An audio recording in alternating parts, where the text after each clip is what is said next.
So for employers, it's protection of jobs. For the labor unions, it's about the realities, economic realities. And of course, for state governments, it's the ability to be able to pay this amount, a whole lot there. But all of it is being felt by the economy, being felt. Even the down tool, of course, is costing the economy something. Let's delve into this with Dr. Muda Yusuf. Dr. Muda Yusuf is here as the Chief Executive Officer of CPPE, and he's right here in the studio. Dr. Yusuf, good afternoon. Thank you. Good afternoon. Yeah, how was the road on your way here? I mean... the road was free, and there's an indication. Does that mean there's less activity on the road? Exactly. So that means, I mean, people are really complying with this. Well, people are complying. That is the implication. And, you know, you have an atmosphere of uncertainty. You don't know how bad or how good it will be.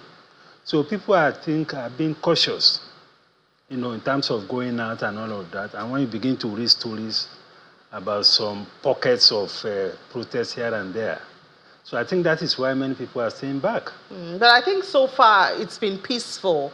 Where there's, I learned, for instance, the Lagos government office, Alausa, the union are there. They stopped workers from going in at the airport and all of that. But basically, I think it's been peaceful. I haven't heard of any... Yeah, it has been peaceful, but it has been very disruptive. Because, I mean, people have their plans for the week. You know, businesses, conferences, travels. I mean, look at what has happened to the aviation sector, for instance. The flights, no flights could fly because people could not have access. Whether you are a crew member, whether you're a passenger, you couldn't get access to the airport. You know, and there are quite a number of economic activities that have been so disrupted. And of course, what is even more disturbing is the fact that the national grid was shut down. It's shut down. I think it's still shut down. Yeah. Now, I think that is disproportionate in my view, because it's good to also be measured when we talk about things like this. You know, going to the extent of shutting down the national grid, I think, for me, it borders on the extreme. It's a bit disproportionate to what we are dealing with. Because when we are talking about national minimum wage, we should also recognize that close to 80% of Nigerians are not covered by this whole issue of national minimum wage. A lot of people, SMEs, informal sector, all of them, they are on their own. Even if you get the national minimum wage, it doesn't mean so much to them. Yes, we know that the wages are low, our purchasing power is weak, but we also need to, you know, draw the line and know that there are also other players in the economy, other citizens, who don't fall into the category of those who will benefit from the national minimum wage. And yet there are some Nigerians that are affected by this, which is why I was talking about finding a balance. Exactly. You know, so the workers there, NECA, are saying they want to protect jobs. I mean, we're talking of the issue of unemployment in the country. And the union members themselves are saying, well, I mean, we know what inflation is saying now compared to the last time we had 30,000. Even, you know, the other buffer that the federal government brought about 35,000 naira, how many people really get it? And yet, the state governments are also saying, can we really afford to pay 496,000 naira every month to every worker? And this is supposed to be the minimum for workers in the country. How do we find a balance with this? Well, we can find a balance through negotiation. I mean, that is the only option. Because this idea of possibly intimidating one party over the other or disrupting the entire economy. You think this is disruption or intimidation? No, it's very disruptive. I mean, how can you shut down the national grid? There's even the issue of legality about it, in fairness. Because I think there's a provision in the Labour Act or something that says that essential services should not be tampered with in the event of a strike. It's a national security issue. We are discussing minimum wage, then you shut down the entire national grid. I don't think that is right. We need to interrogate that, because no matter what we do, we should do it within the ambit of the law. There's a law that guides even strikes, labor actions, and so on and so forth. There are so many other citizens in this country. Not all of us are workers. Not all of us are salary earners. Almost 80% of the citizens are outside all this conversation. How do you now go and shut down the national grid? But what I think they need to be more measured, okay, in the action that they take. So, Dr. Yusuf, where would you say they should meet? Still finding a balance now. The two parties are working with different principles. One is working with the principles of economic realities. The other one is working with the economies of ability to pay. But when we look at it, the Naira, of course, has lost value. Inflation is not what it used to be about a year ago, not to mention, I think it was 2019 that it was increased to 30,000. Where do you think the balance should be in the value now, in the amount that you think should be a minimum wage? The point is that you can't give what you don't have. So the starting point is affordability. Can these employers, can they afford it? Because we are talking of national minimum wage. It's not just only about the federal.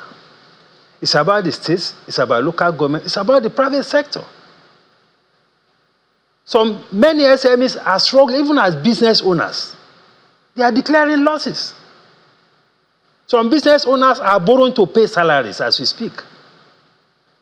Some of them are recruiting only people who stay close to their places of work because of the challenges of transportation cost. So we are all in this together. Whether you are an employee, whether you are an employer, we are facing the heat together.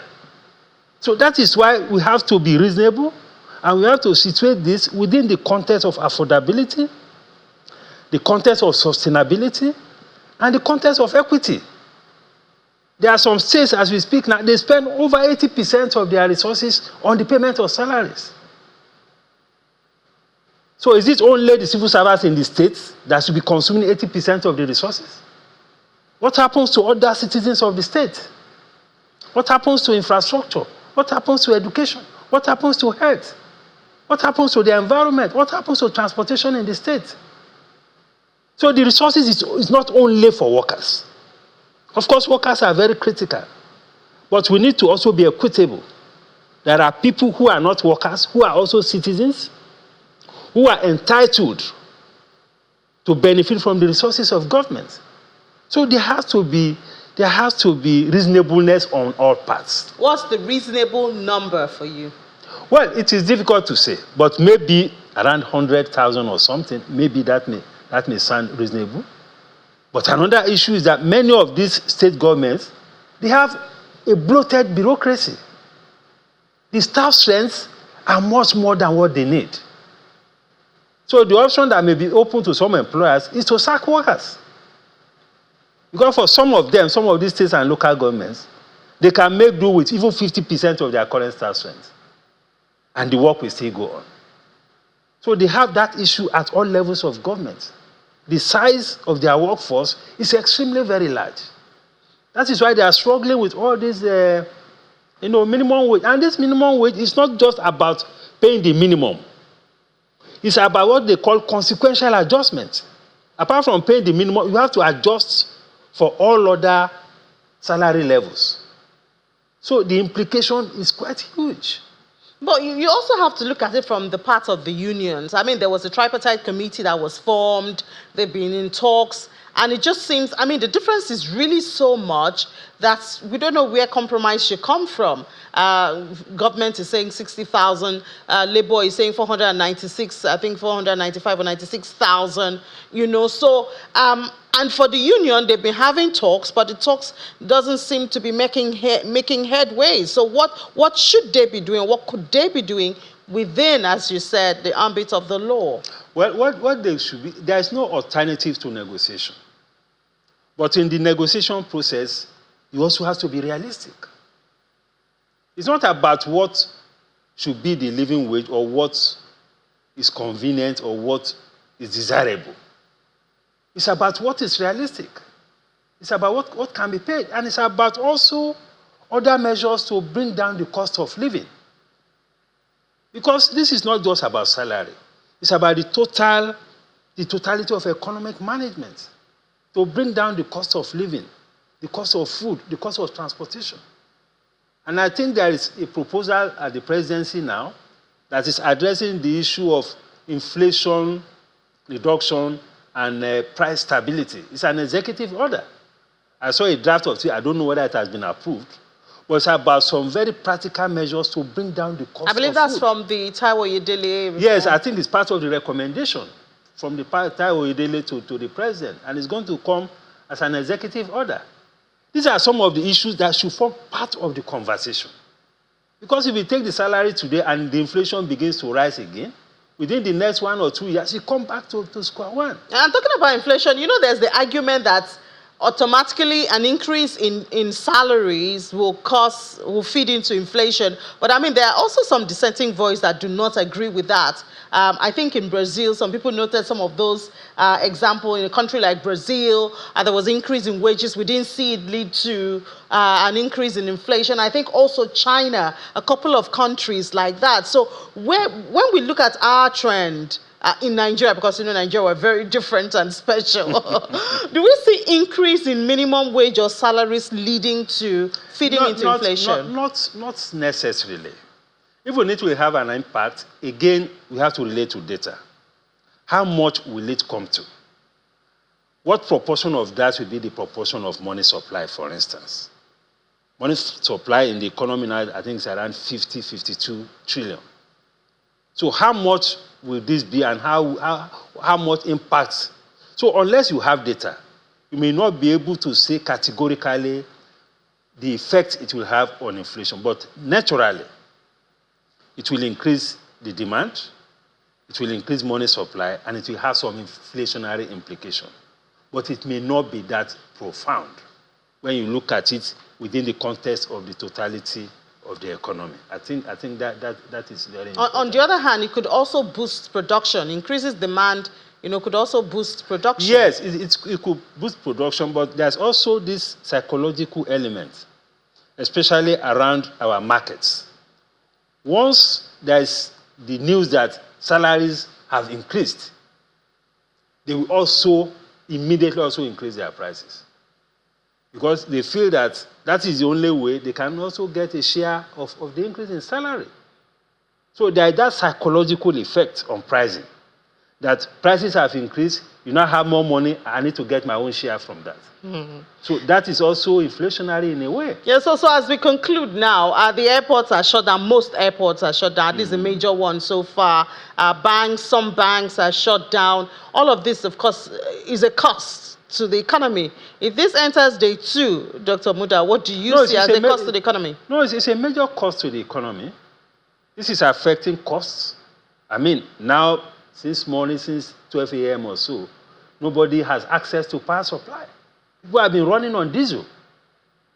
People have been running on petrol. That is cost. That is productivity. Some people can't go to work. People have conferences that have been cancelled. Hotels booking that have been cancelled and all of that. The airlines that cannot. These are costs on the economy. So the cost in terms of productivity, in terms of output, is enormous. It's enormous. So the earlier we resolve this matter, the better, but we need to be realistic on all sides. And we don't have to cripple the economy because of this matter. Because the economy is not only about workers. There are other stakeholders in the economy who also have the right, as citizens, to continue to do their businesses. All right, we do hope that this is resolved, especially with the power. I mean, when you think of the diesel, I think they said diesel about 1,002 now, and then you have to pay extra, buy extra for that. It's a whole lot. And the security implication. I mean, how do you shut down national grid? That is a major thing. It's major. All right, Dr. Muda Yusuf, thank you so much for your time and your views this afternoon. Thank you very much.